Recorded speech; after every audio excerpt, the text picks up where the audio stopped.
'Twas 2 weeks before Christmas, when all through the bay, not a person was traveling, we all had to stay. Our parties were canceled or turned into Zooms, in hopes that we might not feel all alone in our rooms. But God is a God who sets the lonely in families and gives us others who help us keep our sanity. As we approach the holidays in all their glory, let us encourage you with another Christmas story. Once upon a time, in a land not so far away, Arissa Lagunzad began praying for her mother, Fusay, to build a close relationship with God. But she felt there were so many obstacles. Her mother was 90 years old, believed deeply in her traditions, and spoke only Japanese. But Arissa kept praying year after year without giving up.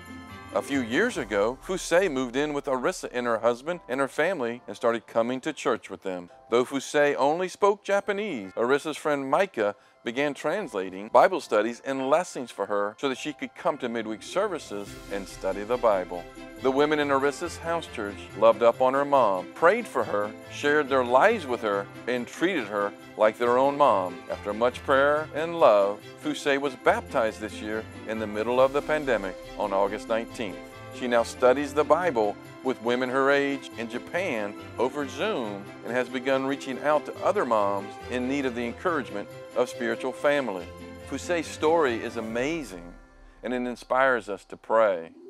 And it reminds us of another story for this great holiday. Once there was a faithful single sister named Susan Berg. When she moved into a new apartment complex, she decided to build family with her neighbors and met Marilyn Van Gestel, a single mother living in the same complex. In the true spirit of Christmas, Marilyn came to a local holiday service and loved the feeling of family she saw. She decided to study the Bible shortly after. Marilyn had disabilities and was in a wheelchair, and so at first could only have her Bible studies in her apartment or at church on Sundays. But God gave her a spiritual family that changed her life. On Father's Day, Brian Kling spent the entire day building a ramp outside his house so Marilyn could have her Bible study, fellowship time, and midweeks in their home. Being included in such an incredible family helped Marilyn become a Christian shortly thereafter. And that, dear listener, is where our story ends.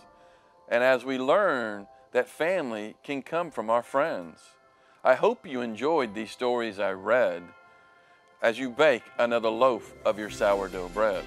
Remember, in darkness, you can be a light. Merry Christmas to all, and to all a good night. Oh, I mean morning.